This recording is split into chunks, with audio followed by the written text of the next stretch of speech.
A missed Hogmanay toast leaves a sour note in Loch Dubh, drawing Hamish Macbeth into a quiet but telling mystery. Where in the world are you listening from tonight? And if you enjoy these Highland mysteries, subscribe and make this part of your nightly ritual. Only 11% are subscribed while 89% aren't. Your support truly means a lot. Hamish pushed open the station door with his shoulder because the latch stuck again, and the cold wind from the loch followed him inside like a nosy aunt. Lugs trotted in behind him, shaking droplets over the floor. The peat fire had burned low, giving off more smell than heat. Hamish was bending to coax life back into it when Mrs. Wellington appeared at the doorway, holding something shiny between two stiff fingers, the way she might hold a dead mouse. "You'll have heard about the grand affair up at Tommel Castle," she said. She thrust the glossy card at him. "They're handing these out. Very select, I'm told." Hamish took it, though he already felt the prickle of trouble. The card was thick with curling gold edges. Mrs. Wellington eyed him sharply. "Thought you'd be wanting to see one, since you're always about the place." He turned it over. Someone had written, "To our esteemed guests," in looping script. No name, no hint he'd been overlooked. Mrs. Wellington watched his face with thin curiosity, then sniffed. "Well, I'm sure you'll manage to be invited somehow," she said. It was almost kind, which made it worse. She left before he could answer. Hamish hung the invitation on a nail behind the desk. Lugs stared at it as if expecting it to bark. The phone rang. Patel's voice drifted through the line, full of the usual false cheer he used when selling tins of soup close to their date. "Sergeant, if you're passing, you might look at the list we've pinned up. For the ball. Folk are very interested." Hamish walked down to the shop with Lugs tugging at the leash. The air smelled of damp wool and coal smoke. Inside, half the villagers stood pretending to examine the newspapers. Patel flicked his eyes toward a sheet of paper taped to the notice board. "They insisted it be public," he whispered. Hamish pretended to buy mints and glanced at the list. The names were written in Priscilla's neat typing. He saw the colonel. He saw half the gentry who never spent money in the village. He saw Donny MacLeod and his wife, though Donny hated crowds. He did not see his own name. Patel cleared his throat. "Maybe they think you're working," he said, looking at the floor. "Someone ought to be." "Maybe," Hamish said. The word came out thin. A couple of women by the newspapers pretended not to glance over, and one muttered something about these things being for proper guests. Hamish pocketed the mints and left. Outside, the wind cut across the loch, colder now. A crofter coming up the road grinned at him. "Hear the Frasers are putting money into the place. Might even get us new fences if we're lucky." "Or higher rents," Hamish said. The crofter laughed in a sour way. "Aye, well, maybe they'll sort you out too. Heard Strathbane's keen to tidy up the wee stations. You'll be run from town like the rest of us sheep." Hamish didn't answer. The man trudged off, pleased with himself. Lugs pressed against Hamish's leg as if sensing the tightening in his shoulders. Back at the station, the fire had gone out again. Hamish lit it with more force than was needed. Lugs lay down with his chin on his paws and stared at him. "Don't look at me like that," Hamish muttered. "Folk get silly over parties. It's nothing." The phone rang again later, Priscilla's voice cool and crisp as frost. "Hamish, there has been a mistake, of course. If you can manage to come off shift on Hogmanay, there will naturally be a place for you." He rubbed his forehead. "I didn't ask for—" "It's no trouble," she said, though her tone made it sound like trouble stacked high. "The guest list was drawn up quickly. We didn't mean to overlook— well, anyway, you'd be welcome." Her voice held that distant politeness she used on tradesmen. It settled heavily in his stomach. "I'll see what Strathbane says," he answered, knowing well Blair would not make anything easier. After she hung up, Hamish stood for a long moment staring at the silent phone. Lugs rose and pushed his head under Hamish's hand. Hamish scratched behind the dog's ears. "A lass shouldn't sound like she's doing a man a favour for existing," he muttered. Evening came early. Mist crept down the hills. Through the window he saw Mrs. Fraser shepherding children home, each step quick and cross. A fisherman leaned on the railings by the pier, smoking and staring at the hotel lights. "Too much fuss," he said when Hamish walked by. "All for this Rory Fraser. Flashy sort. Drinks too much. I mind the type." "Folk say he's putting money in," Hamish replied. "Aye, and taking some out, no doubt. Men like that always do." The fisherman spat neatly into the water. "They're sending up crates of whiskey. Saw the lorry myself. Maybe they think drink will make us grateful." Hamish tucked that away. Later, when he stepped into Patel's shop again for bread, Patel leaned across the counter. "I forgot to tell you, they brought in whiskey, expensive, for the big toast." "A toast to the future," Mr. Fraser said. "Very grand." "Whiskey's whiskey," Hamish said, though it wasn't true. Expensive whiskey in Loch Two meant showing off. Someone had money to burn. Patel shrugged. "Folks say the Frasers drink themselves silly most nights. Keep that in mind if something goes wrong at the ball. They'll blame the bottle, not themselves." Hamish said nothing. People always blamed the wrong thing. When he returned to the station for the night, the fire burned properly at last. He let Lugs climb onto the old armchair, which he wasn't supposed to allow. The wind rattled the window in its frame. Hamish sat at the desk, looking at the invitation pinned to the wall. The gold edges shone in the lamplight. It looked cheap now. He pulled it down and put it in a drawer. The drawer stuck, and he shoved it harder than he meant to. Lugs lifted his head, ears pricked at the noise. Hamish sighed. "It's just a daft party. Folk need things to talk about. They'll get bored soon enough." But he knew the village wouldn't. Lochdu loved a snub more than a celebration. By morning, half the villagers would know he hadn't been invited. The other half would claim they'd known all along. He stretched out his legs. The station hummed faintly with the old heater. He looked at Lugs, whose tail thumped twice. "Spare me from fancy folk," Hamish said, "and from Hogmanay speeches. They're rarely good news." The dog blinked at him. Outside, the loch wind rose again, whispering against the door like something waiting to come in. Hamish closed his eyes for a moment, knowing the season would bring no peace. Not for him, not for Lochdu. Someone always spoiled Hogmanay. He had a sinking feeling someone already had. Hamish knew something was wrong the moment he turned off the main road. The noise carried down the hill in shrill bursts like a wounded cat trying to learn the pipes. Lugs whined and shoved his head between Hamish's arm and the wheel. "Aye, I hear it," Hamish muttered. "Someone up there's murdering a tune before it's time." He drove the old police Land Rover toward Tommel Castle Hotel. A neighbour had phoned the station earlier, complaining of dreadful testing of bagpipes, and adding that no decent soul should be expected to listen to such a racket on the week of Hogmanay. Hamish had tried to ignore it, but the woman kept repeating her own name as if she were giving evidence in court, so he finally agreed to take a look. The hotel grounds were in an uproar. Florists tramped back and forth with wilting heather arrangements. Delivery vans blocked half the drive. Two boys in stiff uniforms lugged cases that looked heavier than they were worth. Someone shouted for the back door to be held open. Someone else shouted that he was holding it and could folk stop shrieking. The bagpipes wailed again, worse than before. A window slammed shut. Hamish pulled up by the main steps and got out. The cold air slapped his face. Lugs stayed close to his leg, watching every movement with bright, uneasy eyes. Inside, the lobby was warm and crowded. Hamish barely took 2 steps before he saw Rory Fraser in the middle of it all.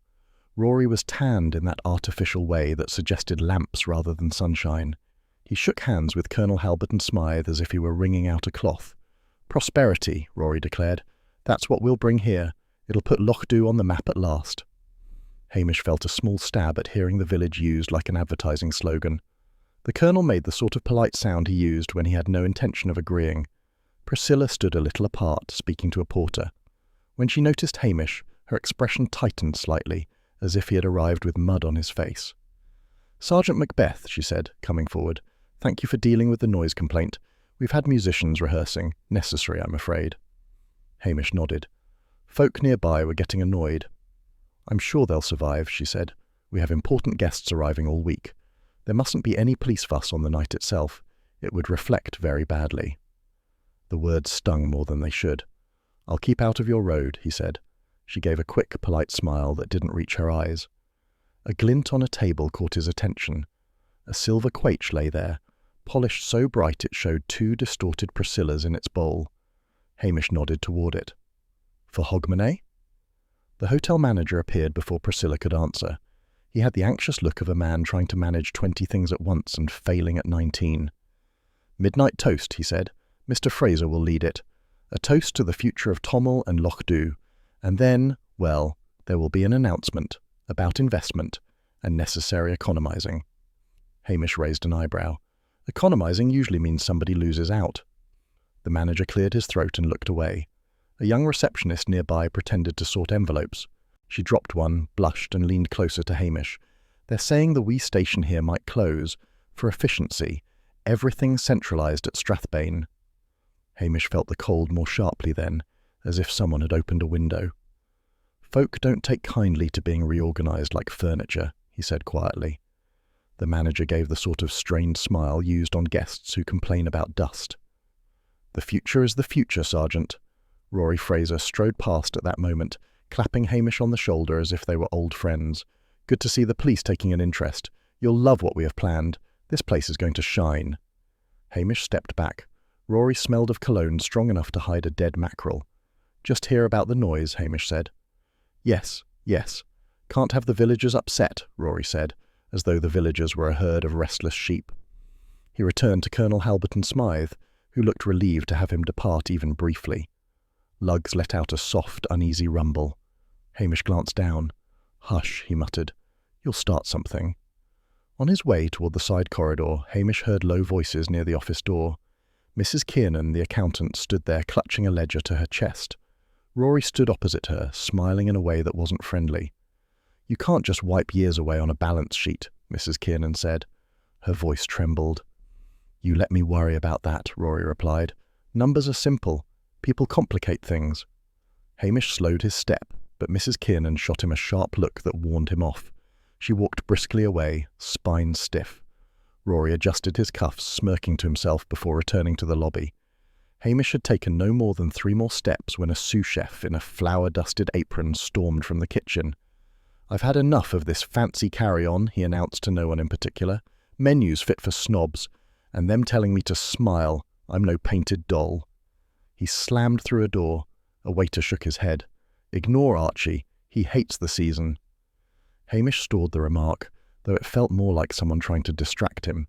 People in hotels loved to point fingers at kitchens when the real trouble lay elsewhere. He returned to the lobby. Priscilla was giving instructions to 2 maids about floral arrangements. She glanced at Hamish again. "Is there anything else?" "Nothing," he said. "Just checking the pipes haven't killed someone." A flicker of irritation crossed her face. "I hope you understand we are all under pressure." "Aye," Hamish said. "Pressure brings out interesting behaviour." She turned away as if the conversation had ended several minutes earlier. Hamish walked outside. The cold hit him hard, sharper than before. Lugs pressed close to his leg, tail low. "Don't look at me like that," Hamish told the dog. "I'm not the one planning speeches." He looked up at the windows of Tommel Castle Hotel. They glowed pale and busy. Someone inside laughed loudly, a strange sound on a grey afternoon. Hamish felt the weight settle deeper. If the rumour about Strathbane was true, this toast to the future might be a toast to his dismissal. He opened the car door. Lugs jumped in first. "Hogmanay nonsense," Hamish muttered. "Folk will regret half of it come morning." But as he drove down the hill, the uneasy feeling stayed with him, sitting heavy in the cab like a ghost no one wanted to acknowledge. Something at that hotel was already going wrong, and the future being toasted felt less like progress and more like the start of trouble. Hamish knew the night had gone wrong long before midnight. Lochdu glowed with Hogmanay cheer, every cottage window lit as if the villagers meant to show off how happy they were without even trying. He walked the road with Lugs padding beside him, the dog's ears twitching at each far-off burst of music drifting from Tommel Castle Hotel. Someone had tuned their fiddle too sharply. Someone else had laughed in that rich, carrying way folk used when they wanted everyone to know they were enjoying themselves. A tourist stopped Hamish by the post office. "Aren't you going up to the ball, Sergeant?" she asked, cheeks rosy from sherry. "Aye, well," Hamish muttered. "Somebody has to watch the roads." She nodded with that polite pity tourists used when they thought the countryside must be dull. Lugs gave a snort that sounded too human for comfort. Hamish gave the dog a nudge with his knee. Further along, Mrs. McLean stuck her head out her door. "You'll be fashionably late then," she called. She had curlers in her hair and wore a shawl as if she were an old widow instead of a woman in her 40s. "I'm not going," Hamish said. She blinked at that. "But Priscilla said—" "She says a lot of things," he answered, already walking. He heard her mutter something about men who couldn't take a hint, but he let it pass. At the Kirk Hall, a few crofters stood smoking, their wives bustling inside with trays.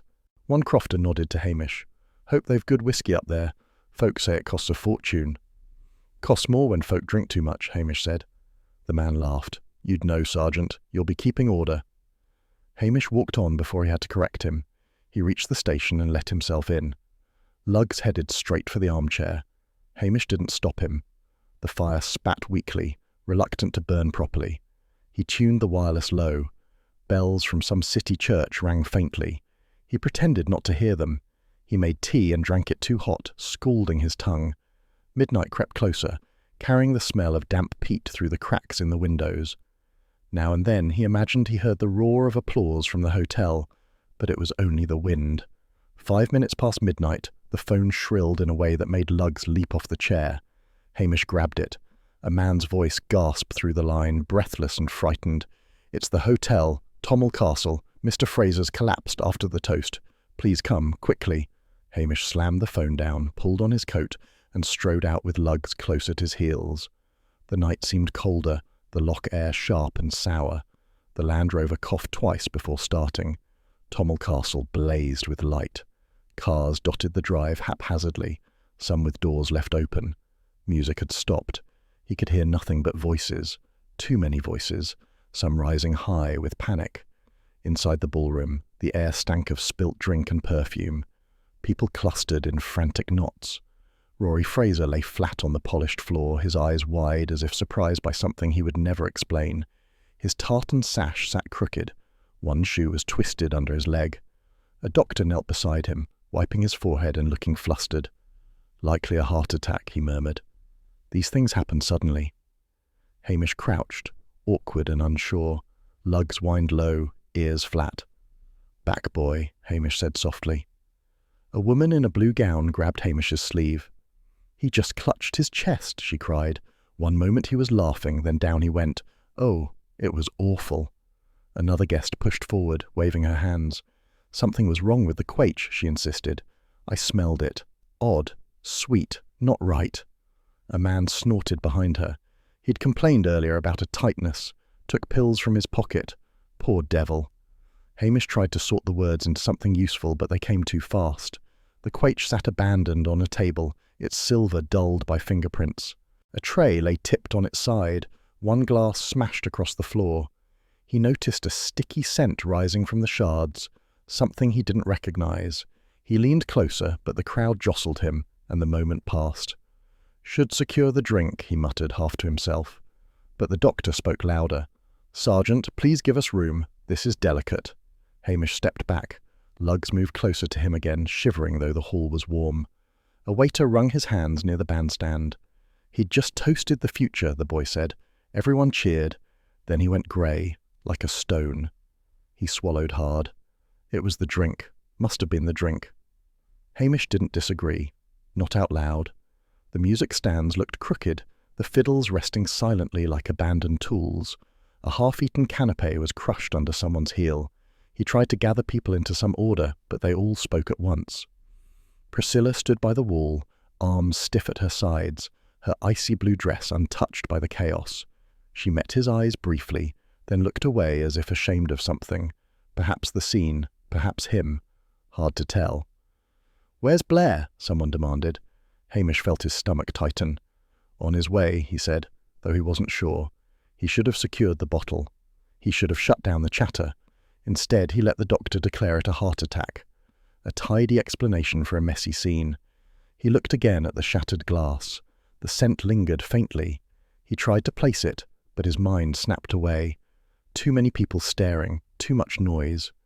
The quaich gleamed under the chandelier, innocent and foolish. A maid hurried past him, nearly tripping. "They told me to fetch towels," she said, though no one had. She didn't meet his eyes. Hamish moved toward the bottle on the table, but a pair of guests blocked his way, arguing about whether the toast had been too long. By the time he reached it, someone had shifted it aside, and he wasn't sure if it had been touched. He felt the mistake settle on his shoulders like wet wool. Too slow, too trusting, too ready to believe in weak hearts and Hogmanay excess. The doctor stood. "Nothing more to be done," he said. "We should wait for Strathbane." Hamish nodded, though his throat felt tight. Luggs pressed against his leg, leaning his full weight as if grounding him. Around them, The guests fell into a strained silence, broken only by someone sobbing in the corner. The chandeliers flickered. The band members lingered near the door, clutching their instruments like shields. Hamish stood in the middle of it, the smashed glass at his feet and the scent he couldn't name drifting up like a warning he'd already missed. Midnight had passed. The future had been toasted, and Rory Fraser was dead. Blair arrived before the frost had even finished settling, which meant he was in a temper. Hamish could tell at once. The man barreled through the hotel's front doors so hard a maid squeaked and dropped an armful of linen. Blair didn't glance at her. He stormed into the ballroom, face the colour of old ham, breathing like he'd run the whole way from Strathbane instead of being driven by Anderson. "What a fine mess you've made, Macbeth," he said by way of greeting. His eyes darted over the room, taking in the overturned tray, the marks on the floor where Rory Fraser had lain, the cluster of grim-faced staff whispering near the wall. Hamish, who was running on too little sleep and too much tea, said, "Happy New Year to you as well." Lugg stood behind him, tail low, staring at Blair as if deciding whether he was friend or something else entirely. Blair walked straight to the table where the Quaitchen bottle ought to have been. When he found nothing, he turned on Hamish like a dog finding a bone had been stolen. "Where's the whiskey bottle? Where's the cup?" Hamish cleared his throat. Folk were stepping everywhere. "You were seeing to nothing," Blair snapped. "You let half the village tramp through the crime scene." He said crime loudly enough for the hotel manager to blanch. "You didn't secure the evidence. You didn't secure the guests. You didn't even secure the body until the doctor had finished fussing." Hamish felt his ears go warm, which only made Blair stand taller.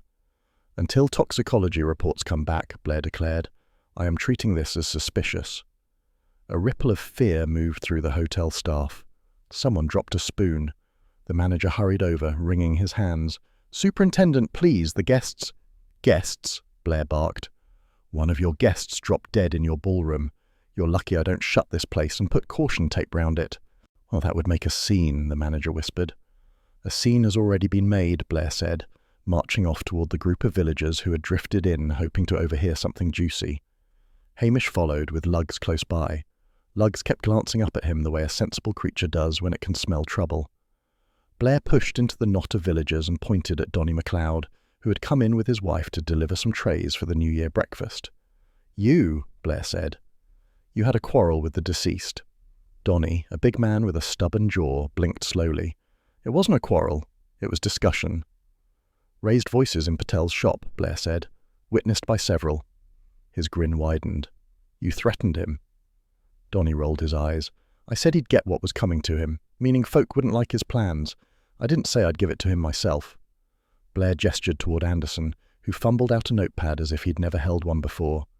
"Write that down. He admits to threats." Hamish stepped between them. "People say things they don't mean, especially when they think they won't be overheard." Donny glared. "Hamish, you know fine I didn't kill anyone." Hamish nodded, though he hated being caught between them. "Just answer Blair's questions. Best to be straightforward." Blair smirked. "Yes, Macbeth. Stand aside and let the police do the police work." A few villagers sniggered.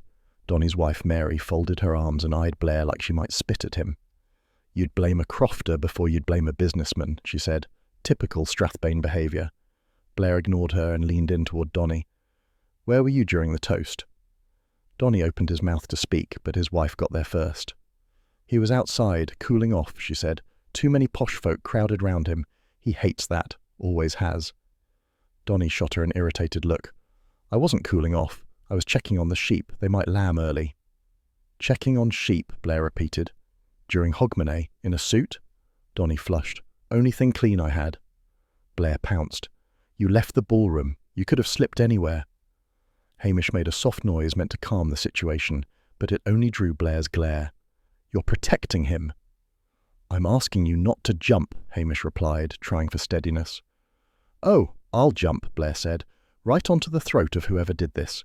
And at the moment, it looks like Donny MacLeod." Luggs growled suddenly. Not at Donny, not at Blair, but at the pale, trembling barman who approached them holding a tray as if it were a shield. The lad's eyes darted from Hamish to Blair. "Sir," the barman stammered, "I poured the whiskey into the quaich, as instructed. Then I was called to fetch more glasses. Someone shouted. I didn't see who. I came back and, well, people were already gathering for the toast." Blair's eyes gleamed. So the bottle was unattended. Yes, but only for a moment, the lad said. Just a moment. Hamish saw the fear in him and felt an instinctive stab of sympathy. He also noticed how Luggs wouldn't take his eyes off the boy, tail stiff. It meant nothing, he told himself. The dog reacted to nerves, not guilt. Blair sniffed like a terrier. Too simple. Poison in a bottle. Any child could think of that. No. Our crofter here had motive and a temper. Hamish opened his mouth, but the words tangled. Blair bulldozed ahead, telling Anderson to take Donnie's name, his address, his mother's maiden name, and anything else that made it look official. Donnie muttered, "This is rubbish," but he didn't resist. Most crofters preferred to endure embarrassment rather than give Strathbane the pleasure of a fight. Hamish felt himself shrinking back, letting Blair run the scene. It wasn't deliberate, it was habit. Blair thrived on chaos, and Hamish avoided it. But he knew, even in the moment, that holding his tongue was a mistake, the kind that grew teeth later. Morag tugged Donnie's sleeve. "We should go. We're done here." "Not until I say so," Blair said. Hamish stepped in again, but softer than he should have. "Let them go home. They're not helping anyone." Blair snorted. "You'd let half the Highlands off with a warning." Donnie and Morag left without looking back. A few villagers whispered as they passed. Hamish caught phrases, always had a temper, said awful things you never know, and he felt the familiar ache of watching gossip set like concrete. Blair surveyed the room with a victor's smirk. "Right then, we proceed as suspicious death. Daviot wants visible action. I'll give him plenty." He strode out, Anderson trotting behind him like a loyal but confused spaniel. When they were gone, the ballroom felt colder. The hotel manager slumped against a table. The barman hovered uncertainly, eyes wet. Luggs pressed himself against Hamish's leg, warm and anxious. Hamish rubbed the dog's head. Quietly, to no one, he said, "This will get worse before it gets better." He didn't know then how right he was. Hamish felt it as soon as he stepped into Patel's shop, the tight, guilty silence of a village already choosing sides. The bell above the door gave a feeble ring, and every head turned toward him with the guilty speed of folk who pretended they had no interest in police matters. Patel, who normally greeted customers as though they were long-lost cousins, only lifted his chin in a stiff nod. Luggs padded in beside Hamish and stopped dead, nose twitching at the strange tension in the air. Patel cleared his throat. "Tea?" he asked, already pouring before Hamish agreed. The cup was weak enough to see the bottom. Hamish took it anyway. It gave him something to hold while the villagers drifted in, one by one, pretending to buy things they didn't need. Mrs. McLean entered first. She made a show of examining milk cartons, turning each around as though studying its lineage. "Terrible thing last night," she said loudly, Rory Fraser dancing like a man possessed. "Too close to poor Mary MacLeod, if you ask me. Donnie looked ready, if you ask me. Her husband looked ready to tear his own ears off." Hamish sipped the watery tea. "Folk dance at Hogmanay." Mrs. McLean sniffed. "Not like that." She put the milk back without buying anything. A fisherman came next, a wiry man who smelled of nets and cold mornings. He pretended to check the price of tinned tomatoes. "Heard Rory was planning chalets along the shoreline," he muttered. "Exclusive. Meant only for the rich. They'll push us out first chance they get." Hamish eyed him. "That something you heard or something you decided?" The man gave a humourless smile. "What's the difference these days?" Before Hamish could answer, Patel's phone rang. He darted behind the counter, murmured into the receiver, then winced. "Another cancellation," he said. "Guests who were booked at the hotel.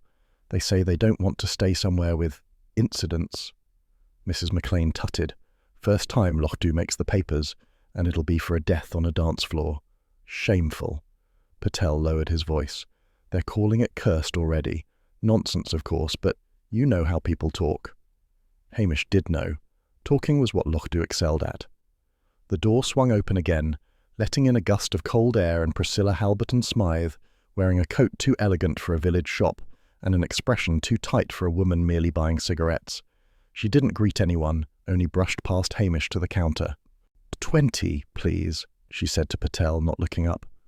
Patel fumbled a box toward her with unnecessary haste. Hamish nodded. "Morning." She offered him a thin smile. "The whole thing is ghastly, Hamish. The press will make us look like savages." Hamish shrugged. They wouldn't be entirely wrong. The words slipped out. Priscilla's eyes went cold like a door closing. She gave a curt nod, paid, and walked out, her heels clicking like an accusation. Mrs. McLean leaned toward Hamish. You'd think she didn't have anything to do with that fancy hotel carrying on like a circus. Hamish ignored the comment. Luggs nudged his knee, uneasy with the raised voices around him. Patel returned from the back room carrying a small envelope between two fingers. I nearly forgot, Sergeant. Found something strange, behind the sweet jars. He held it out. Rumour says it was meant for Mr. Fraser. Hamish took the envelope. Inside was a single scrap of paper with block letters cut or written with stiff effort. You won't see another new year here. He folded it once, then again. Who found it? Little Asher, Patel said. I told her not to tell anyone, but you know children. Half the village knows by now. Indeed, Mrs. McLean was leaning so far forward she nearly toppled. Has to be one of the Crofters, she declared. They hated his plans. The fisherman nodded. Aye, folk don't write things like that unless pushed. Hamish studied the lettering again. It didn't feel like something scratched out in a rage. It looked too careful, too tidy. But he didn't say so. Instead, he tucked the note into his pocket. I'll see to it. Patel exhaled, relieved to pass the burden on. Good. I want no more trouble in my shop. Asher herself darted in then, cheeks pink. Mum says I mustn't talk to policemen today, she announced, then blinked, realizing she had done exactly that. I'm not talking. I'm just standing. Hamish gave a weary nod. Aye, standing's fine. Mrs. McLean swooped in with unnecessary authority. Come along, child. This is no place for you. The girl followed her out, shooting a curious glance at Hamish's pocket where the envelope had disappeared. Once they were gone, Patel leaned close. Sergeant, folk are nervous, and when folk are nervous, they blame someone. You must sort it before Blair decides to simplify matters. Hamish finished the last of his weak tea. I'll do what I can.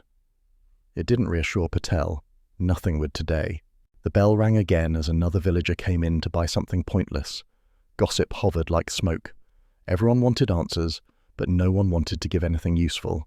Hamish felt each useless conversation settle on him, heavier than the last. Luggs pressed closer, warm against his leg. Hamish left the shop when the noise of whispered theories became too much. Outside, the cold air felt sharper, meaner. He touched the envelope in his pocket. A tidy message. Careful lettering. Hidden behind sweets. Someone in Lochdu was lying. Probably several someones, and the talk about curses would only grow louder. Hamish disliked the news the moment it reached him. Patel's nephew burst into the station without knocking and announced far too loudly that Rory Fraser's wife had arrived in Lochdu. She's in the wee hotel, the boy said, not the castle one. Folks say she asked for a room with a view so she could see what kind of place he died in. Hamish winced at the bluntness. Run along, he said. The boy ran, slamming the door hard enough to rattle the teacups. Luggs rose from the hearth, ears angled forward, already sensing that trouble had unfolded somewhere without him. Hamish fetched his coat, not bothering to finish the cold tea. Come on then, he told Luggs. Let's see what the widow wants.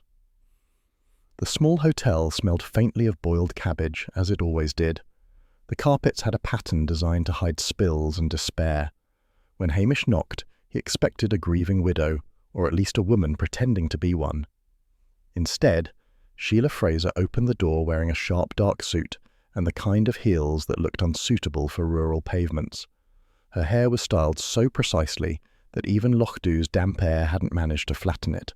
She looked Hamish up and down. Yes? Mrs. Fraser, I'm Sergeant Macbeth.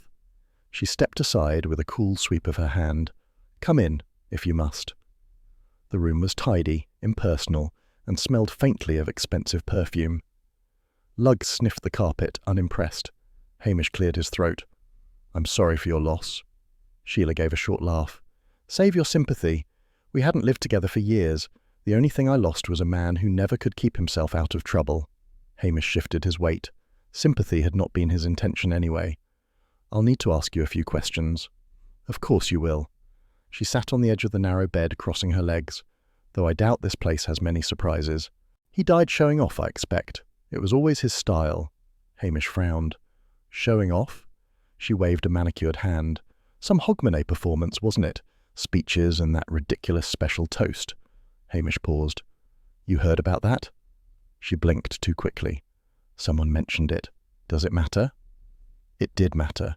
She hadn't been at the ball, and only those present had known the exact order of events until this morning. But Hamish filed the thought away. People in small places talk too freely. Someone might have run to the phone out of habit. He cleared his throat again. Did your husband have enemies? She gave a thin smile. More than he had friends, mostly in Glasgow. Men who don't like being reminded of their financial shortcomings. If someone wanted him dead, I doubt it was one of your crofters. Luggs growled softly, not at her but at the way she laughed at her own remark, too pleased with her cleverness. Hamish ignored the dog. I'll need to see any papers belonging to him. Business records, correspondence. No, she said it quickly, with the crispness of someone used to shutting doors. Those go straight to my solicitor. It would help the investigation. She leaned back on her hands. I'm sure it would, but I'm not here to help you. I'm here to make sure nothing inconvenient disappears. Hamish stiffened. Are you implying something? If the implication fits, she said with a small shrug. I'm not naive, Sergeant. Rural cases have a way of twisting to protect local heroes. My husband wasn't liked here. You'd all rather chalk his death up to bad luck. Hamish's jaw tightened. He could feel the heat rising in his face. Luggs stepped forward, placing himself between them, not protectively, but as if he sensed Hamish's embarrassment. Before Hamish could answer, the door swung open without a knock. Blair filled the doorway like a storm cloud, Anderson hovering behind him. Well, well, Blair said, smiling in a way that made people nervous. The grieving widow, I'm Superintendent Blair, happy to assist in any way. Sheila's expression warmed instantly, too instantly for Hamish's liking. Superintendent, she said, rising to her feet, how kind of you. Blair took her hand with exaggerated care. You must be exhausted and distressed, she laughed lightly. Distressed, certainly. My husband had a talent for drama, even in death. Blair chuckled with her, as if they had shared a private joke. It irritated Hamish more than he cared to admit. Hamish stepped in. Mrs. Fraser was just explaining she won't share her late husband's papers. Blair gave him a look of false pity. Macbeth, Macbeth, you need to learn how to talk to people. He turned to Sheila. Naturally, we respect your rights, but if you have concerns about anyone at all, we can protect you. Oh, I doubt I'm in danger here, she said, but Glasgow is full of men who drink too much and hold grudges longer than marriages. Blair nodded earnestly, the way he did when pretending to understand something. So, you're saying the threat was from the city? Interesting. Hamish rubbed his forehead. Blair never encountered a theory he couldn't immediately misinterpret. Sheila gave Hamish a quick, triumphant glance as though she had placed him in the category of simple-minded country folk. If you really want answers, she said to Blair, look to the men he crossed in business. They handle problems directly. Blair puffed up. We certainly will. Then he added with a smirk, and we'll tidy up whatever little threads Macbeth has tangled. Hamish kept his face blank. He had long practice at that. Sheila touched Blair's arm lightly. I appreciate your professionalism, truly. Blair nearly melted. Hamish decided he had endured enough. We'll be in touch, he said, though Sheila was no longer looking at him. He stepped into the corridor with Luggs, who gave a low huff of disapproval. I know, Hamish muttered. Let's leave before Blair starts reciting poetry. Outside, the cold air hit him hard. He rubbed his hands together, feeling the weight of yet another closed door. Without the widow's cooperation, he had no new papers to examine, no letters, nothing except her careless remark about the toast. A clue, maybe, or nothing. Behind him, Blair's laughter floated down the corridor, smug and self-satisfied. Hamish tugged Luggs toward the station. This'll get worse, he said softly. And he knew, with the same dull certainty as a man watching rain ruin his washing, that he had let another piece of the case slip through his fingers. Hamish knew the morning had gone wrong as soon as the phone rang at the station. Luggs lifted his head from the hearth with a low groan, as if bracing himself. Hamish answered, expecting Blair's usual rant. Instead, Anderson's thin voice quavered down the line. Toxicology's back. Digitalis. Superintendent says to report to the hotel immediately. Hamish hung up. Poison, then, he muttered. Luggs let out a soft huff, mirroring the mood without understanding it. Hamish grabbed his coat, wishing for once that the day would start with something less troublesome. Tommel Castle Hotel looked worse in daylight. The banners from Hogmanay still hung limply, as if ashamed of themselves. Blair stood outside, barking into the radio, his face bright with the kind of excitement only a man with bad instincts could feel. When he spotted Hamish, he pocketed the radio and gave a theatrical sigh. "Macbeth? About time? Daviot's breathing down my neck. He says we need to declare murder officially. Headline prevention, he calls it." Blair smirked. "I call it opportunity." Hamish didn't answer. Inside, the staff gathered in the ballroom, pale and jittery.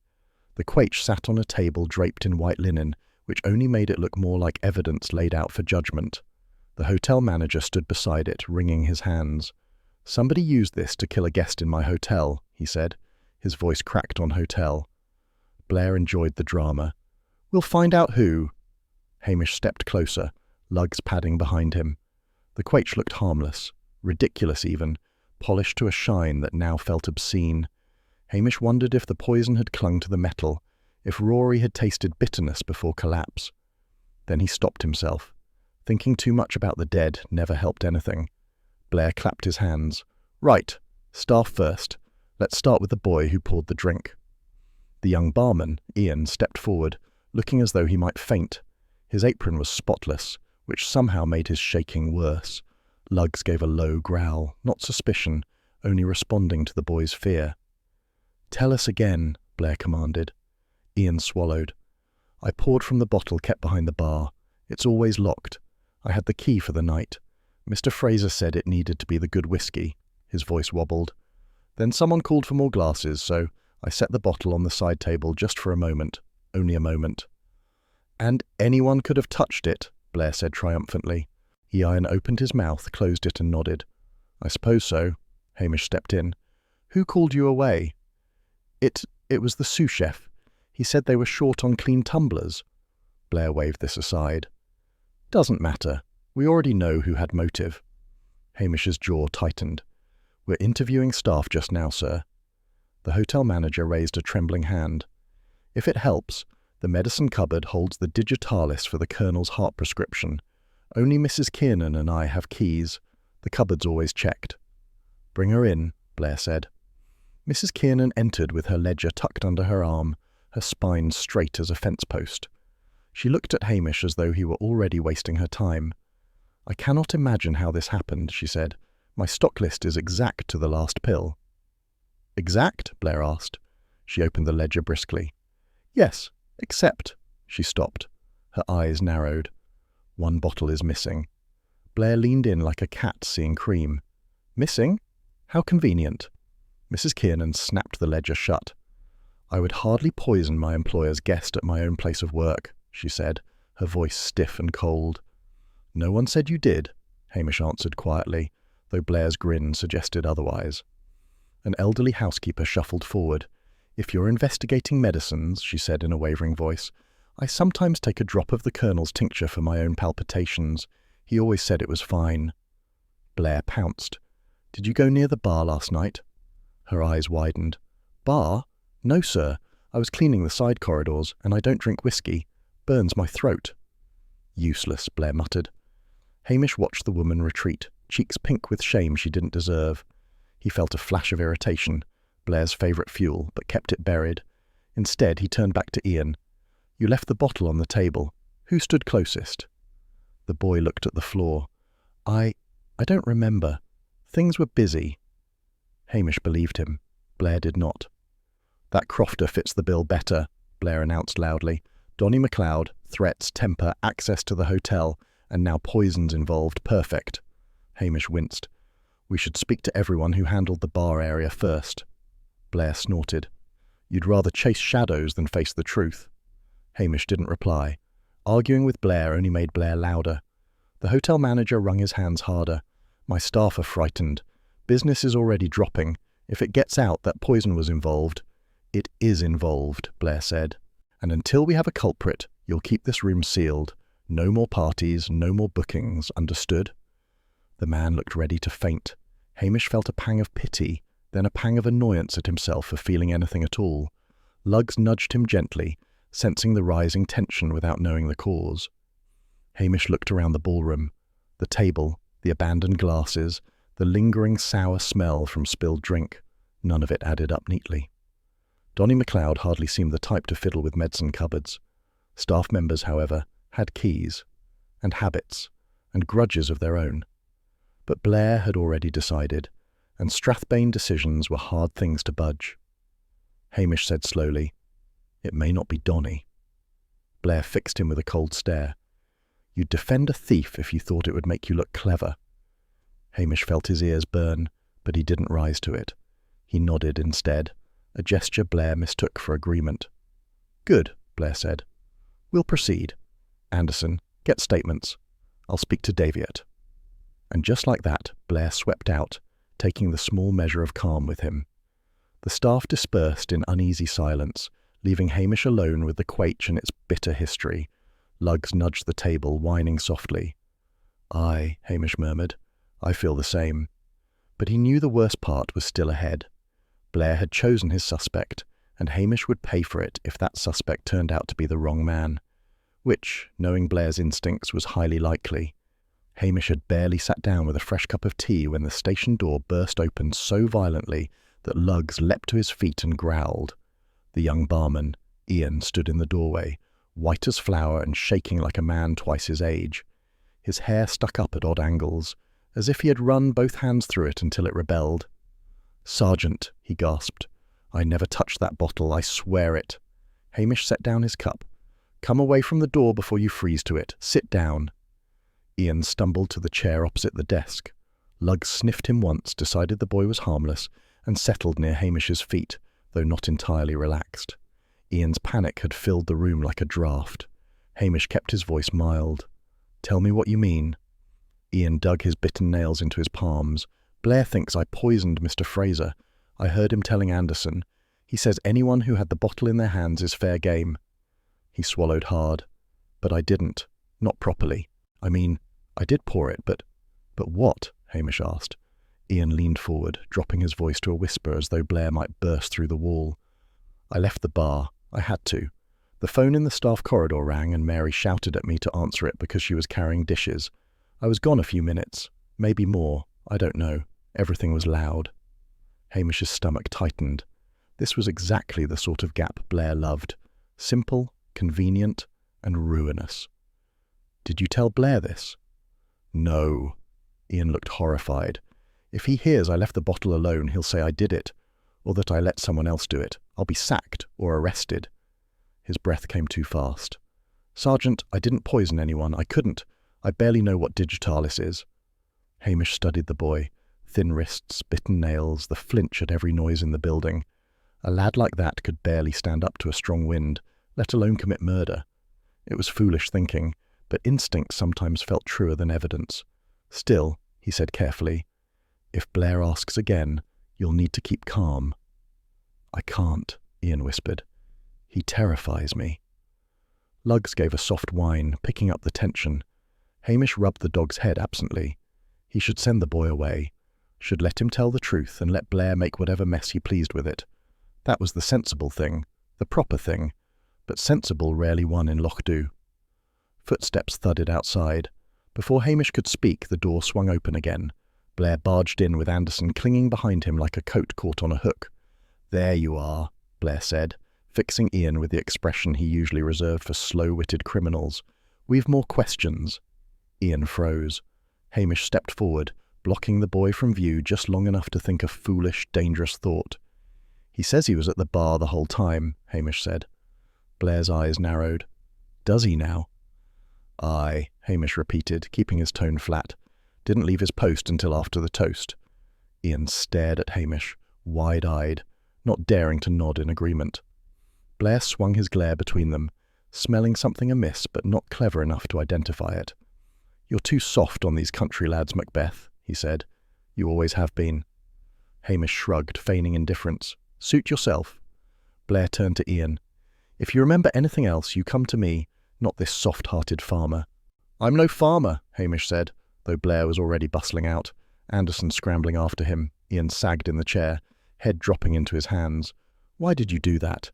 Now, if he finds out—" "He won't," Hamish said, though he had no reason to believe it. "Go back to the hotel. Keep your head down." Ian hesitated. "There's something else." He spoke quickly, as if the words might burn him if held too long. Just before the toast, I saw Mrs. Kiernan in the service corridor. She wasn't near the bar, but she looked unsettled, maybe checking figures.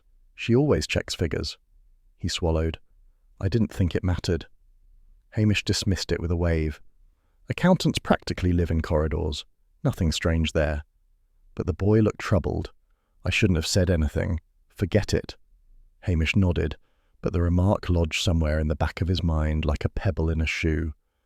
When Ian left, Luggs trotted to the door and watched him with solemn eyes. Hamish felt a small ache settle in his chest. Protecting the boy had been an impulse, nothing more. But impulses had consequences. Blair returned a short while later, fuming. Macbeth, that tourist who left early, name's Markham. He's missing. Gone before I could question him. Bet he bolted when he heard about the poison. Hamish seized on it, grateful for any theory that didn't involve Donny or the boy he'd just shielded. Could be our man. Strangers slip away easy. Blair sneered. Typical of you to chase some phantom tourist instead of the real suspect. Donny MacLeod had motive, opportunity, and a temper, and thanks to your interference, the timeline now suits him perfectly. Hamish swallowed the guilt that rose. He had tightened the noose around Donny without meaning to. One lie to protect a frightened boy, and the whole shape of the investigation had shifted. Blair jabbed a finger at him. You'll back me in the report, and if this gets messy, I'll make certain the brass knows exactly who mismanaged evidence from the start. Hamish nodded once, the gesture small but humiliating. Luggs pressed against his leg, sensing the drop in energy like a dog senses rain. When Blair finally stomped out, Hamish sat at the desk and let the quiet settle. He stared at the cold tea he hadn't finished. It felt like a symbol of something, though he didn't care enough to decide what. The lie he had told weighed heavier than he expected, and it had not even saved Ian properly. It had simply shifted Blair's attention back to Donny, a man who did not deserve half the trouble Strathbane planned for him. Luggs nudged Hamish's hand, offering silent company rather than comfort. Aye, Hamish murmured, stroking the dog's head. We've made things worse. Outside, the weak winter light dimmed as though the day itself disapproved. And somewhere in Lochdu, the real killer moved on untouched. Hamish knew the day had soured the moment the phone rang with that particular clipped tone Priscilla used when summoning people she would rather not summon. Luggs lifted his head and stared accusingly, as if the dog blamed her for everything. Hamish sighed, put on his coat, and trudged back toward Tommel Castle Hotel, wishing the walk were longer so he might arrive too late and have a decent excuse. Inside, the staff ignored him with the polite stiffness of people who had decided he was part of the problem. Priscilla's office door stood open, though she did not look up when he approached. She sat at her desk like a figure carved for an expensive chess set, cool, composed, and faintly irritated with the board itself. Sergeant Macbeth, she said, in a tone that suggested she wished the title were something else entirely. Sit down. He sat, awkwardly. Luggs flopped at his feet, giving Priscilla the same reproachful stare he gave the postman. She folded her hands. We have cancellations every hour. People refusing to stay anywhere near Lochdu while the papers whisper murder and poison in the same sentence. I need to know how long this circus will continue.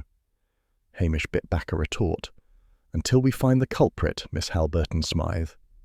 Yes, well, I assumed that, she said sharply. But I also assume you understand the damage being done. The staff are terrified. The guests think we serve whiskey with arsenic chasers. Hamish shifted in the chair. Folk are nervous. They'll settle. No, she said, leaning forward. They won't. Not if you keep feeding gossip.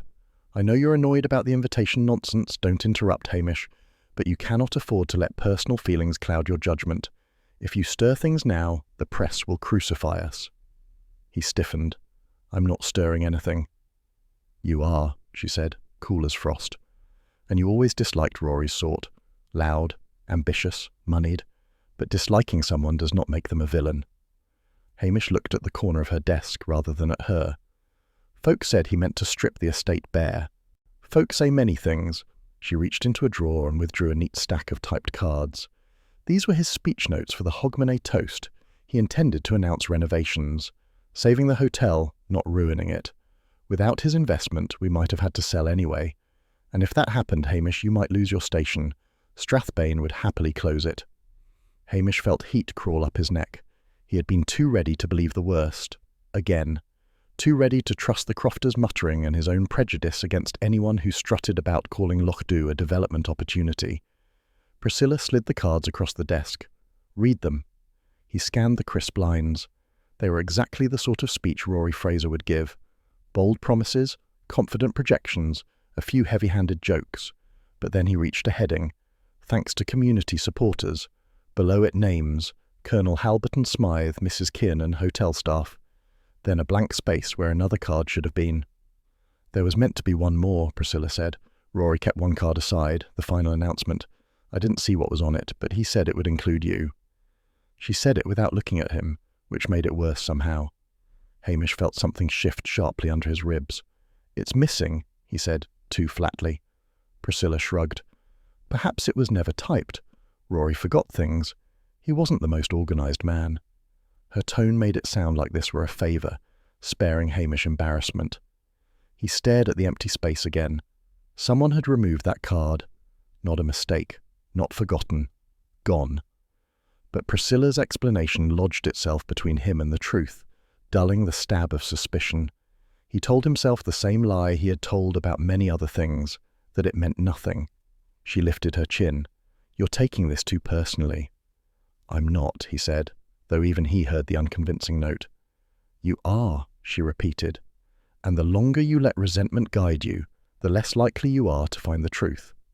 Hamish bristled, though he kept his face neutral. I'm doing my job. You're doing it poorly, she said, without a trace of venom, which made the words sting more. You jump to conclusions. You listen to rumour. You suspect the wrong people, he swallowed. And what would you have me do? Use your head. She tapped the cards once crisply. Stop chasing convenient answers. Rory was complicated. That doesn't make him deserving of what happened. Luggs gave a little groan as though exhausted by the entire conversation. Priscilla leaned back, suddenly looking tired herself. Rory was trying to fix things, Hamish, not break them. People will say otherwise because scandal is more interesting than truth. He stood, unsure whether she had dismissed him or simply run out of scolding. At the door she added without warmth, For what it's worth, you were not forgotten. He did not turn. Doesn't matter. It clearly does, she said quietly. Hamish stepped into the corridor before she could say more. The door clicked shut behind him. Not a slam, not a warning, just the calm closure of someone who had judged him and found him wanting. He walked down the corridor stiffly, feeling the strange hollowness of a man who had discovered he was wrong in several directions at once. Wrong about Rory, wrong about motives, wrong about assuming his absence from the toast meant nothing more than social neglect. Luggs trotted beside him, sensing the change in his stride. Outside, the damp air clung to Hamish's coat. It suited his mood too well. He paused near the steps, looking back at the windows of the hotel. Someone inside had removed that speech card. Someone inside had known precisely when the toast would happen. Someone inside had more motive than he had wanted to see, and yet he still found himself muttering, "It'll be one of the locals." Out of stubbornness, perhaps. Out of habit. The truth was tangled, and he had tugged at the wrong threads. Luggs nudged his leg and looked up with quiet confusion. "Aye," Hamish said softly. "I'm muddling it." He started back toward the station, more uncertain than he had been since the night of the Hogmanay ball. The lie he had told for Ian, the suspicion he had handed to Donny, the blank space where his name should have been, all of it pressed on him like damp wool. He didn't know which mistake would cost him most, but he felt with unwelcome clarity that the next one was already waiting. Hamish knew it was already going wrong when half the villagers turned up early and the other half arrived late, all of them complaining about the cold in the Kirk Hall, as though he had arranged the weather personally. He'd meant the gathering to look official, but with mismatched folding chairs and a table littered with chipped teacups, it looked more like a jumble sale no one wished to claim. Luggs sat beside him, ears flattened, deciding the entire business was beneath him. "All right," Hamish said, though no one quieted. "We're just going to go over what happened at midnight." Mrs. McLean sniffed loudly. "If you ask me, Sergeant, it was all that modern nonsense. Speeches, lights, pushing midnight back and forth as if they owned the hour." Hamish resisted the urge to rub his face. "We're using these to stand in for the Quaich." He pointed at the teacups. The villagers stared at them as though insulted. "Just walk me through the order." Slowly. A murmur rippled through the room. A fisherman took a seat far from everyone else, arms folded like a barrier.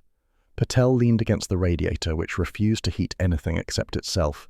A shy teenager hovered near the door, half inside and half outside, as if ready to bolt. Mrs. McLean finally spoke. "The Colonel was supposed to drink first. Everyone knows that. He always does. Tradition." "But that's not what happened," Hamish asked. "No." She lifted her chin. Rory, show off that he was, laughed and said, "Ladies first for once," held the cup out to that visiting woman, the one in the sparkly shawl. Patel nodded vigorously. "Aye, and she near fainted. Said she didn't like strong drink." "She hesitated," Mrs. McLean continued triumphantly. "So he took it instead. Typical." Hamish tried to picture it. What time exactly? Various voices answered at once, each one contradicting the last. 10 seconds before midnight, exactly at midnight, after the bells, before the bells, during the bells. Someone insisted the bells were slow. Someone insisted Rory's watch was fast. Hamish let them argue until they exhausted themselves. "So," he said at last, "the plan changed." They looked at him blankly, as though he had announced that the sky had fallen. He held up the speech cards he'd taken from Priscilla's desk. "These say the Colonel was meant to drink first, not Rory." This time the silence was uneasy. A few people exchanged nervous looks, calculating what that meant. Hamish felt the shift in the room, small but sharp. "If the Colonel drank first," he said quietly, "he'd not have survived even a little digitalis." Patel let out a low whistle. Mrs. McLean clutched her handbag as though the killer might leap out of it. "So maybe Rory wasn't meant to die at all," Hamish said. "Maybe someone changed things at the last minute." A mutter went through the villagers, each deciding privately whom they'd long disliked enough to suspect. The shy teenager by the door piped up suddenly, voice cracking. I saw something," he said. His cheeks reddened immediately, as if he regretted volunteering. Hamish gestured him forward. "Out with it." The lad swallowed. "Earlier that night, before the toast, someone was messing with the place cards at the top table, just swapping them round. For a laugh, I think. Didn't seem important." Hamish leaned forward. "Who?"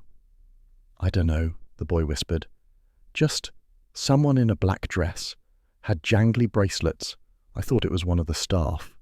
Mrs. McLean snorted. "That'll be Morven, the chambermaid. Silly girl's always doing pranks. Last month she swapped all the salt with sugar." "Aye, that's her," Patel agreed. "Always giggling where giggling's not wanted." Hamish hesitated. The description didn't sound quite right for Morven. She usually wore trainers and a cardigan, not black dresses.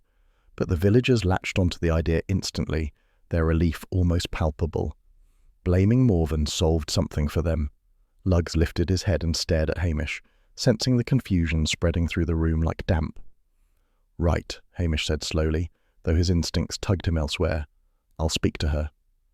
The villagers relaxed then, certain the case had shifted conveniently towards someone who wouldn't make life awkward. Gossip settled into satisfied hums. Patel even offered Hamish a biscuit, as if the matter were half concluded. But Hamish felt only a growing unease. Morven might be foolish, but she wasn't cruel, and nothing about the killer so far suggested childish pranks.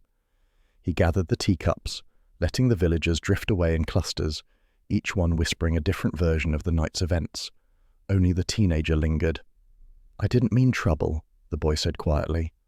Hamish softened, only slightly. "You did fine."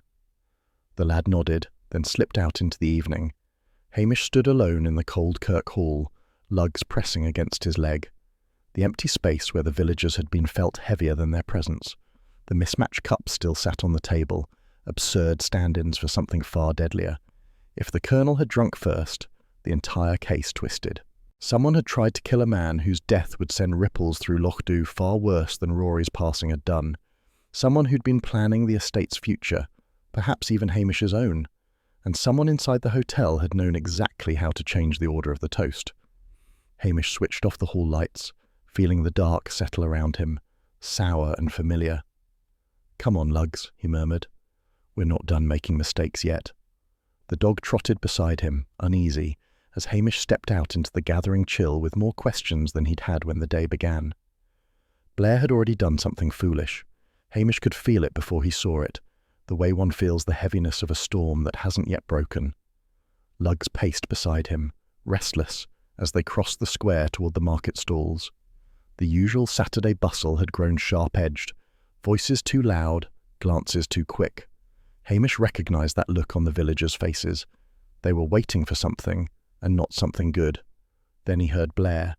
"Donald MacLeod," Blair bellowed, "I am arresting you for the murder of Rory Fraser." The gulls shrieked overhead as if joining in. Hamish winced. He pushed through the crowd to find Blair standing like a self-appointed king before Donny's croft stall, Anderson clutching handcuffs as though afraid they might bite him. Donny swung round, face already crimson from the cold and from fury. "You daft clown," he shouted. "I never even touched the man." Blair puffed out his chest. "Temper, temper. Plenty of folk saw you arguing with him. Motive, opportunity, and poison in your possession." "That poison was for sick lambs last spring," Donny roared, "and you know it." His wife Mary pushed through the crowd, apron still dusted with flour, her eyes wild. "Leave him be," she cried. "We never harmed anyone.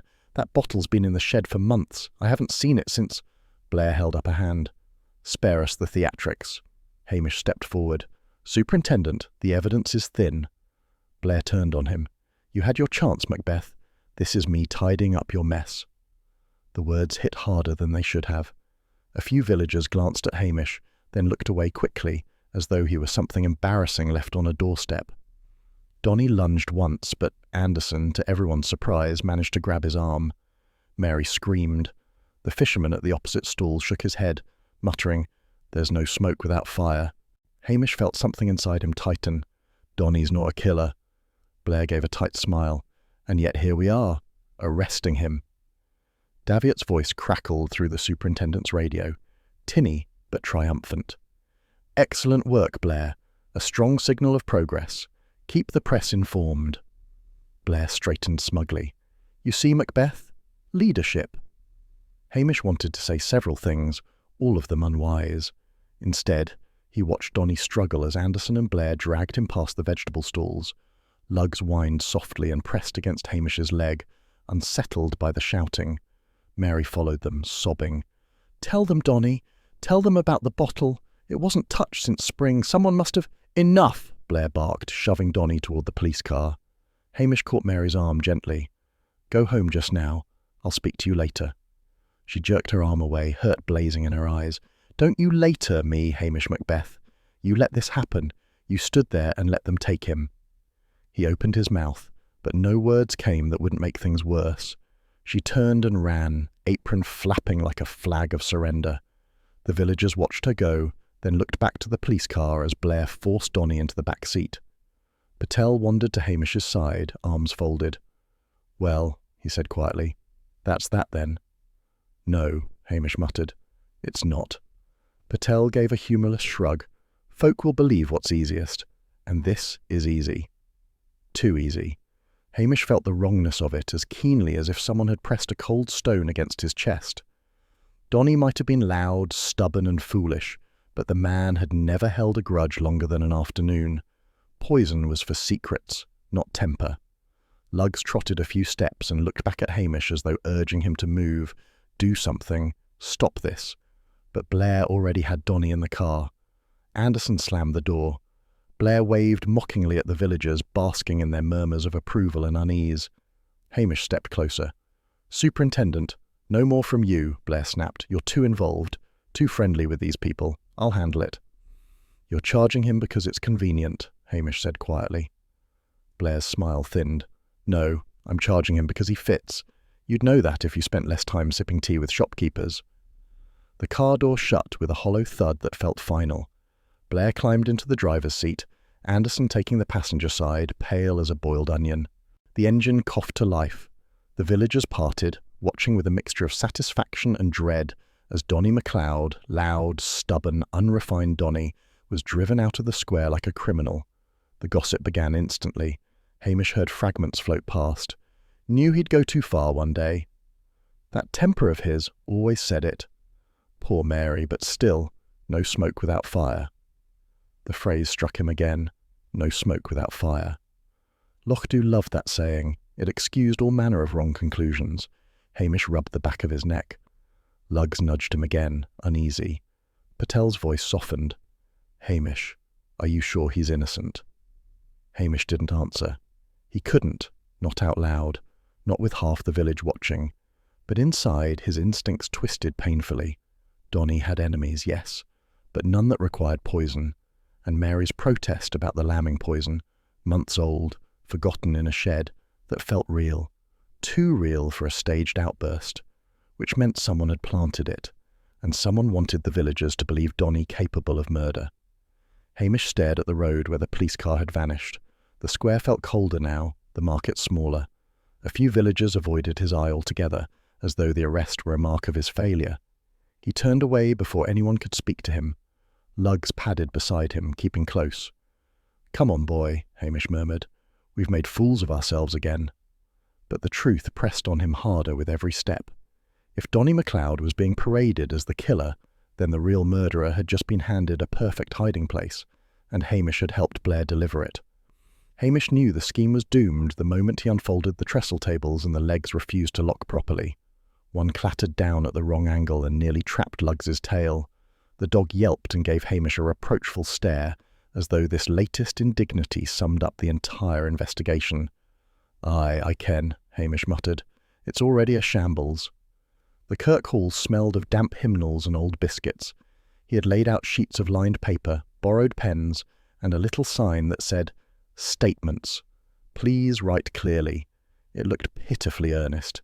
He felt pitifully earnest. But he had to try something. Blair's grand arrest sat on him like wet wool, heavy and itching. The first villager arrived with the great reluctance of a man approaching dentistry. It was Neil Cameron, who drove the fish van and had complained loudly to anyone who would listen that Donny's arrest was pure nonsense. Now he hovered over the table, eyebrow twitching.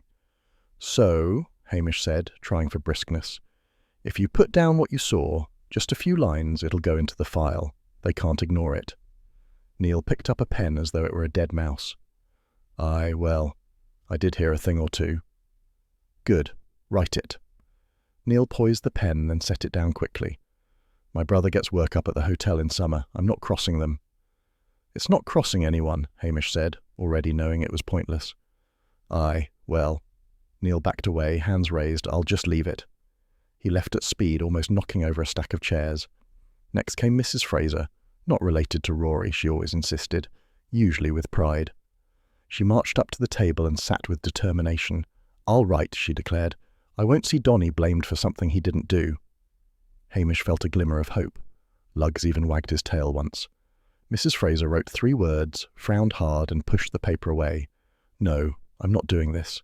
I'm not getting mixed up." "You just said, 'I changed my mind.'"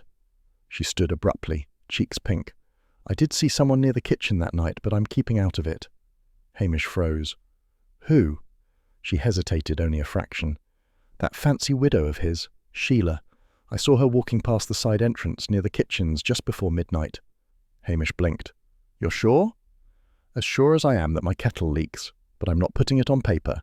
Bad enough saying it out loud." She pointed a stern finger at him. "And don't you go telling folk it came from me."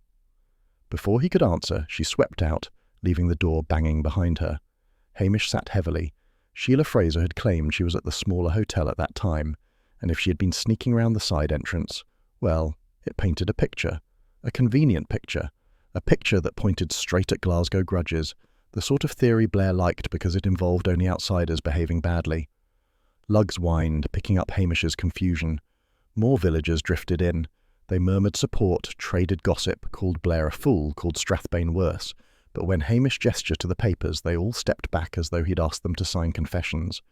"Could lose my job," one man said. "Could lose my nephew's job," said another. "Could lose my peace," muttered a third.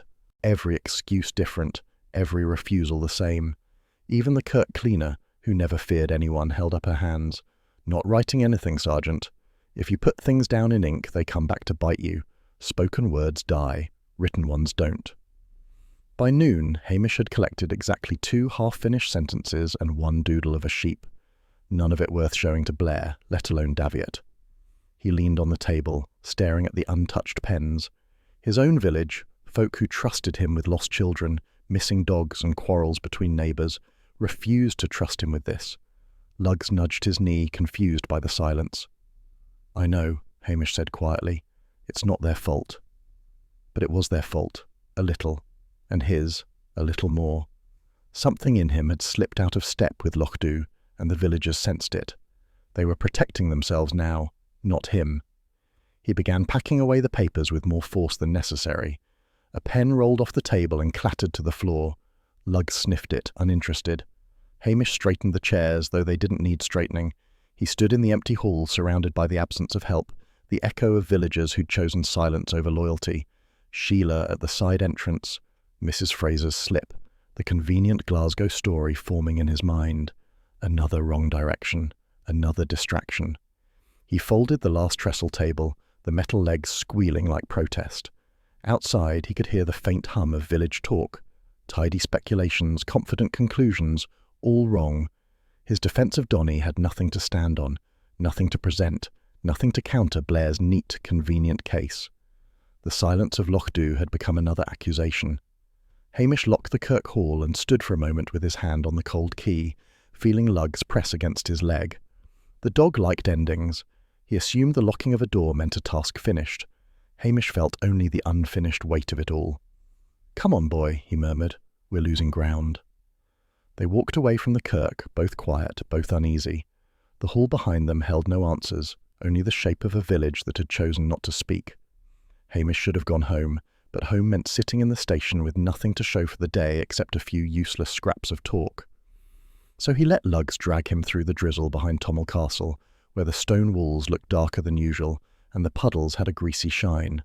The dog strained at the lead with a kind of stubborn insistence that made Hamish's temper rise. "Stop pulling," he said. Luggs ignored him, and kept prancing toward the row of rubbish bins behind the service yard. Hamish felt a stab of irritation. The last thing he needed was to wrestle with hotel refuse. "There's nothing for you in there," he muttered. Luggs stood still now, stiff-tailed, staring at the nearest bin.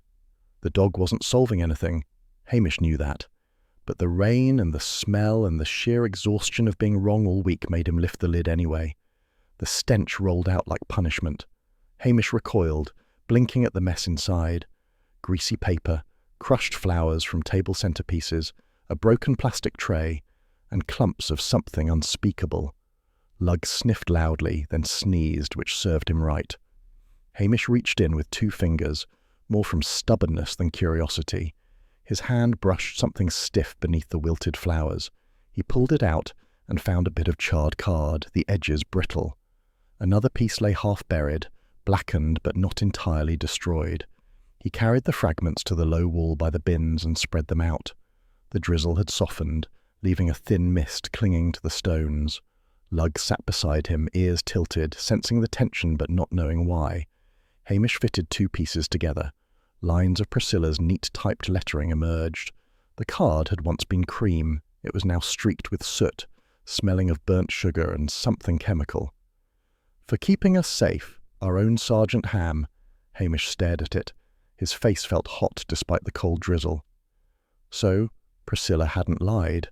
The card had existed, and someone had destroyed it. A speech, a toast, a public fuss made over him in that bloody ballroom, and he had imagined being forgotten, imagined it so thoroughly that it had shaped half his resentment since Hogmanay. "Well," he said to Luggs, "that makes me look a complete fool." Luggs nudged his shin as if to agree. Hamish picked up another shard. This one had a cleaner corner. More text appeared as he brushed off crumbs of charred paper. "New arrangements for the Lochdu police post." He read it twice. New arrangements. For his station. That meant something official. Something planned, something someone didn't want said. "Why burn it?" he murmured. Luggs whined softly, reacting to his tone. Hamish rubbed the dog's head absently, staring at the ruined card. Someone had destroyed it deliberately. This hadn't been tossed by accident into kitchen rubbish. Someone had taken the time to burn the card, then hide the remains. He felt an odd twist in his chest, half-wounded pride, half embarrassment. "So, they were going to make a show of me," he said. "A good thing I kept away. I'd only have looked awkward." He tried to sound dismissive, but the words tasted sour. The card proved something. His presence at the toast mattered to someone, even if it was only to Priscilla. Or maybe especially to Priscilla.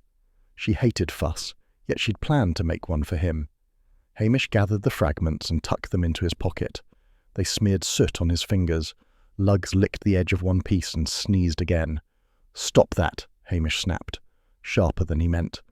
Luggs's ears drooped. Hamish sighed. "It's not your fault. I'm surrounded by idiots, that's all." But the idiot just then was himself. Instead of asking who else handled the speech cards, he leapt straight to the easiest explanation, that Priscilla, mortified by the whole Hogmanay disaster, had burned the cards out of embarrassment. It seemed just the sort of neat, aloof thing she might do, destroy the evidence and pretend none of it had existed. "And that," he told Luggs, "is why I'll never understand women like her." Luggs thumped his tail once, uninterested in such mysteries. Hamish walked toward the service corridor, looking for more fragments. The drizzle made the stones slick. A kitchen porter came out with a bucket and glanced at him. "Evening, Sergeant," the man said politely but not warmly. Hamish held up a hand in vague greeting. The porter eyed Luggs warily and retreated inside. No one around Tommel Castle wanted conversation. They were afraid of appearing in a police report. Even Hamish could see that. He stood under the overhang of the back door, listening to distant clatter from the kitchen. The charred card rested in his pocket like a small, sour truth. If someone had tried to hide the toast, then the murder and his own future were tied together more tightly than he'd believed. Rory's death wasn't just the death of an investor. It was the death of a night that had been planned around him, a night that might have changed Lochdu's station. He felt suddenly exposed, as if someone had looked straight into his life, rearranged it, and struck a match. The drizzle thickened again, cold on the back of his neck. Luggs pressed against him, seeking shelter. Hamish exhaled. "Come on, boy. We've nothing more to find here." They stepped away from the bins, leaving behind the smell of burnt paper and spoiled flowers. Hamish walked slowly, the dog keeping close. His boots squelched on the wet track. Far off he could hear faint music drifting from the hotel lounge, cheerful and oblivious. He felt none of it. The truth he'd found was thin, humiliating, and dangerous, and he had no idea yet which part mattered most, only that it would matter. He and Luggs reached the corner of the castle grounds, where the light from the windows thinned into grey drizzle. Hamish paused, touched the pocket where the charred fragments lay, and stared into the murk ahead. Whatever the truth was, it had begun with a toast that never happened, and someone had made sure of that. Hamish knew the manager was hiding something the moment the man tried to dodge past him in the corridor. It was too quick, too nervous, and too stupid. The corridor behind the hotel offices was narrow, lit by one weak bulb, and the manager managed to look guilty even before Hamish spoke. "We need a word," Hamish said. The manager twitched. "Sergeant, I've a delivery to sign for—" "No, you don't." Hamish took the soot-stained fragments from his pocket and held them up. "These were in your bins." The man's face collapsed like a punctured loaf. He looked at the fragments as if hoping they would rearrange themselves into something harmless. Luggs stood behind Hamish, tail down, watching the man with a steady, accusing stare. "All right," the manager whispered. "All right, I did it." Hamish waited. The man wrung his hands and gave a small, miserable nod, as if surrendering to weather. "I burned them," he said. "But not because of you." Hamish raised an eyebrow. The man swallowed. "I burned them because of what was to follow, not the toast, the announcement after it." He rubbed his face. Rory was going to declare the Lochdu station closing. Hamish stared at him. A dim buzzing filled his ears. The drizzle outside the back door suddenly seemed very far away. "Closing," Hamish repeated. Aye, he wanted to present it as modernisation, streamlining. Investors love that rubbish. The manager let out a humourless laugh. He said it'd make the hotel look forward-thinking, so he'd raise his glass to you, call you our loyal constable, and then tell everyone your post was finished. Hamish felt his shoulders stiffen. He tried to keep his voice even. "Nice man." "He thought they'd clap," the manager said bitterly. "They probably would have. Folk clap at anything in a ballroom." Luggs gave a small rumble, sensing the heat under Hamish's words. Hamish touched the dog's head briefly. "So, you hid the cards," he said. "I burned them. I didn't want to see you made a fool of." The man sighed. Though I suppose that's happened anyway. Hamish gave him a dry look. How kind. The manager flinched and leaned back against the wall. His jacket was too tight for his shoulders, and his hair clung damply to his temples. I overheard Rory and Sheila arguing about it that afternoon, he said. Fierce it was. She told him it was petty cruelty. He laughed, said saving money mattered more. Hamish's jaw tightened. He could almost hear Rory's laugh, loud, bright and pleased with itself, the kind of laugh that grated. What else did you hear? Hamish asked. He said you were just part of the furniture. The manager's gaze slid away, like a chair that creaks but still does the job. Hamish made no reply. His thoughts were short and dry, and none of them fit to speak aloud. Luggs pressed closer, not understanding the words but knowing enough. The manager rubbed his brow. Mrs. Kiernan was in the office. She heard it as well. Later she said we can't depend on men like that for our jobs. I thought she meant Rory fussing about wages again. Maybe she meant more. Hamish blinked. More? She's steady, Mrs. Kiernan, but she's got a sharp tongue behind doors, and she's loyal to this place. Too loyal sometimes. The manager hesitated. Folk here don't have much. Losing the station, well, it's another cut. Hamish felt the corridor tilt slightly. The idea crept in, sly and unwelcome. Someone might have poisoned Rory to stop the announcement, to stop him being humiliated, to protect Loch Dhu itself. It was ridiculous. Sentimental rubbish. And yet... The manager watched him carefully. You're thinking it now, aren't you? That someone did it for you. I'm not thinking anything, Hamish snapped, though he was thinking too much and none of it made sense. The manager didn't argue. He just sagged as if the confession had taken the last of his strength. I only meant to spare you the show, that's all. Burning the cards was stupid, but I couldn't stand the thought of folk laughing while he said it. Hamish folded the fragments and put them back in his pocket. They were damp now, softened by drizzle and handling, worthless as evidence and painful as truth. Don't destroy anything else, he said. The manager nodded rapidly. No, Sergeant. Never again. Hamish turned away and Luggs followed, glancing back once with a low whine. The corridor felt colder as they stepped out toward the side door. The rain had thickened, and a line of mist curled along the gravel path. He walked only a few steps before stopping. Someone had planned to strip Loch Dhu of its constable. Someone had planned to announce it in front of half the Highlands. Someone had burned the card to hide what was coming, and someone had killed Rory before he could speak. The thought sat heavy and wrong, pressing between his ribs. If the murder was tied to the toast, and the toast tied to the announcement, then the killer might have been striking at Rory's power and at Hamish's future in the village. But that was too big a notion, too dramatic, too flattering. Folk don't kill for me, he muttered to Luggs. Luggs gave a doubtful snort. Hamish shoved his hands into his pockets and walked in silence, the rain tapping against his hair and collar. The manager's confession had opened a door he didn't want opened. Now half the village looked like a potential saint or a potential murderer, and neither possibility sat right. At the edge of the hotel grounds, Hamish stopped again. The mist thickened around him, dimming the lights of Tommel Castle until they looked like blurred stars. So, that's another mess, he said quietly. Luggs leaned against his leg, warm and solid, the only thing in Loch Dhu that wasn't lying or hiding. Hamish touched the dog's ear. Come on, this isn't finished. They walked back toward the village, the drizzle settling cold on Hamish's neck, the confession circling in his mind like something with teeth. Hamish recognized the trouble the instant Sheila Fraser opened the door, polished and ready for a fight. She looked too composed, too polished, and too ready for a fight. Luggs gave a low chuff, which she ignored as she stepped back to let Hamish inside the cramped hotel room she'd taken in Loch Dhu. You again, she said, shutting the door with a click. I suppose this is about Rory. Everything is, these days. It is, Hamish said. He stayed near the door. The room smelled of stale perfume and cigarette smoke, with a faint trace of some city chemical cleaner. Sheila crossed to the window, lighting a cigarette with a casual flick of her thumb. The lighter was silver and far too expensive for her story of being a poor, tired widow. Hamish said, You argued with Rory the day he died. That's not a crime, Sergeant. She blew out smoke in a thin, practised line. Arguing with Rory was half my marriage. You called his plan petty cruelty, Hamish said. To close the Lochdu station. Her eyes narrowed slightly, but she did not pretend ignorance. I told him he enjoyed hurting small men, and he did. You must have noticed. Hamish didn't rise to it. Where were you at midnight? Sheila's voice was smooth.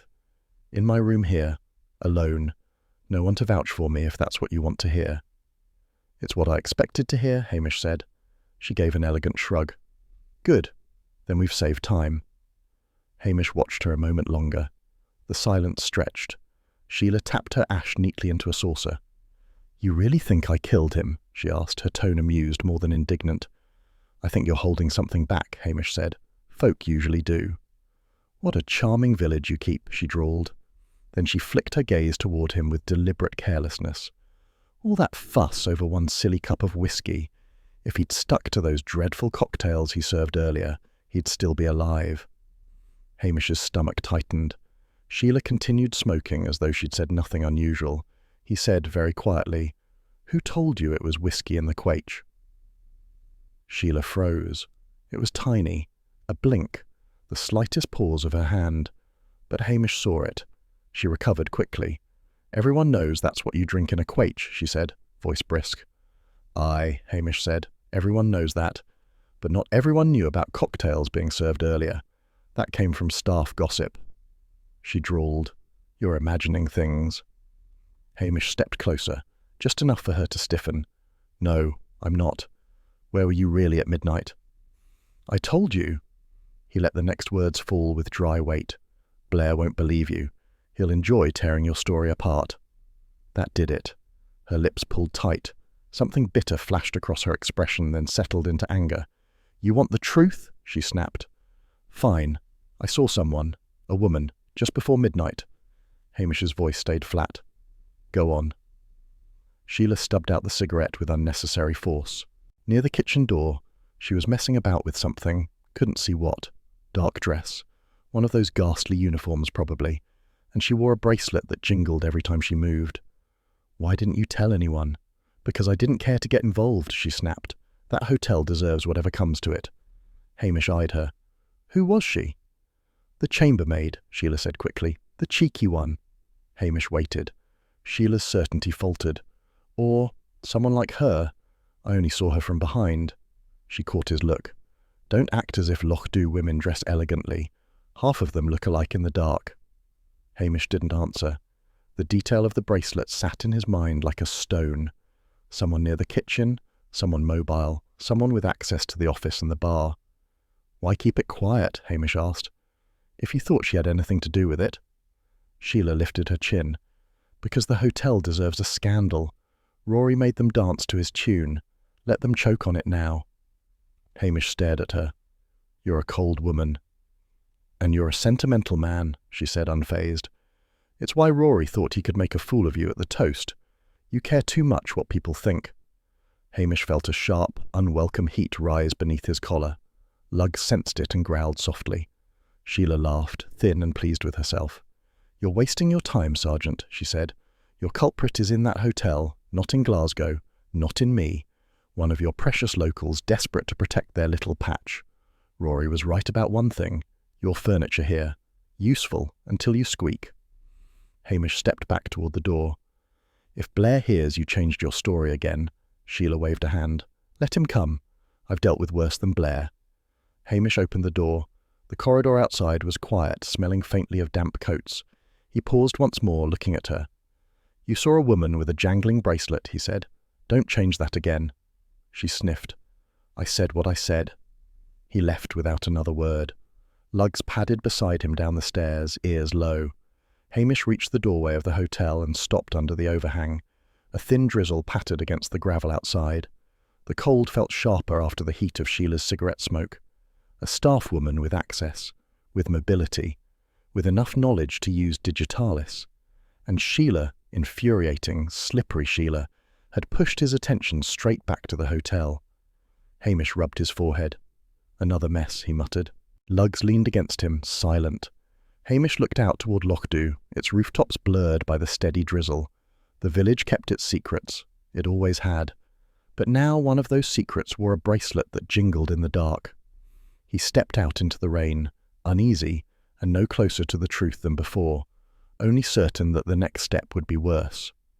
Hamish knew at once the evening was going wrong. He had meant the Kirk Hall to feel ordinary, something harmless, but the moment he opened the door, the place smelled of old dust and boiled tea, and every person inside looked as if they'd been summoned to a funeral. Lugs padded behind him, sniffing grumpily at the trestle tables. The hotel staff were bunched near the radiator, stiff as broom handles. Sheila Fraser lounged on a chair as though she were at a cocktail bar and not a draughty Kirk Hall in Lochdu. A few villagers had come out of curiosity alone, whispering among themselves and pretending they were not staring at the accountant. Mrs. Kiernan sat very straight, her hands folded on her handbag. Her mouth was pinched tight as if the cold air offended her. Hamish placed a plain teacup on the table. It held ginger ale, fizzing weakly. "Right," he said. "We'll have a wee practice. A toast. Nobody's to die.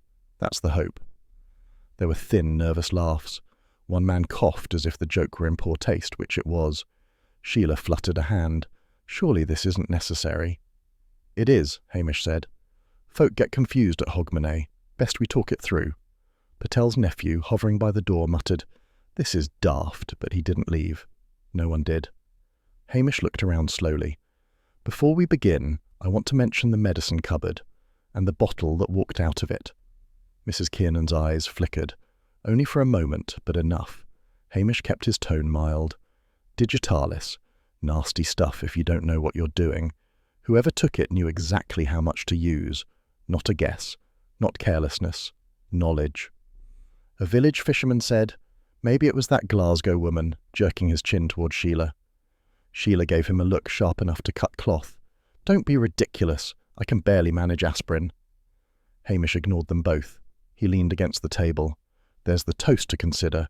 Order of drinkers got changed at the last minute. Someone knew that too. Someone who was watching the arrangements." He let the silence sit until even Lugs looked uncomfortable. Then he said casually, "Funny thing about that medicine bottle. It had no label." The reaction was tiny but sharp. Mrs. Kiernan sucked in a breath, the way someone does when stepping on hot coal. She blinked twice, fast. Hamish saw her knuckles whiten around her handbag. She spoke too quickly. "Plenty of bottles don't have labels. Staff come and go. People don't put things back properly. There's no need to assume," Hamish cut in. "But you told Blair a few days ago it would only take a few drops. Exact words. Yet how would you know that without a label?" "I read," she snapped. "Anyone can read." "Aye," Hamish said softly. "That's the point. Anyone can. If there's a label." A murmur spread through the hall. Patel shifted uncomfortably. The cook from the hotel folded her arms, watching the accountant as one might watch a fox circling hens. Mrs. Kiernan flushed a mottled red. "This is nonsense. I worked for that hotel for 20 years. I kept it afloat after the colonel grew too old to understand his own accounts. None of you would have jobs if not for me." "No one mentioned your job," Hamish said. His voice was gentle, which somehow made her shake more. "Just the bottle, and the figures, and the fact Rory liked to show." The last part broke her. Her face crumpled, but not into tears, into rage. "He was going to expose me," she said. "Over nothing, little adjustments, only to keep the place open. And then he laughed at me. Laughed. Said he'd dismiss me after Hogmanay, after I served him all these years." Her hands trembled wildly now. "I only meant to frighten him. Just enough in the drink to make him faint, to make him look a fool. He was supposed to live." Hamish exhaled once. Slow. Lugs leaned against his leg but did not growl. A voice boomed from behind the hall door. "Right! That's enough." Blair barged in, chest puffed out like a rooster who'd found a dropped crown. Anderson trailed behind him, nodding eagerly. Blair strutted to the centre. "I'll take charge now, Macbeth." Hamish kept his expression blank. Mrs. Kiernan stared at Blair with a strange relief, as if arrest were better than standing one more minute in the centre of Lochdu's judgment. Blair recited, too loudly, "Margaret Kiernan, I'm arresting you for the murder of Rory Fraser." Gasps fluttered around the hall. Sheila raised an eyebrow, amused. Villagers looked at one another in shame, remembering the way they'd whispered about Donny MacLeod only days ago. As Blair marched Mrs. Kiernan out, Donny himself stepped forward, awkward and red-eyed from the injustice of the past week. He didn't look at Hamish. He stared at the floor, twisting his cap. Hamish said quietly, "You'll be cleared now." Donnie muttered. Aye, but folk remember things. It was true. They always did. The hall emptied quickly after that. People avoided Hamish's eyes or offered stiff, embarrassed nods. Sheila slipped away without a word.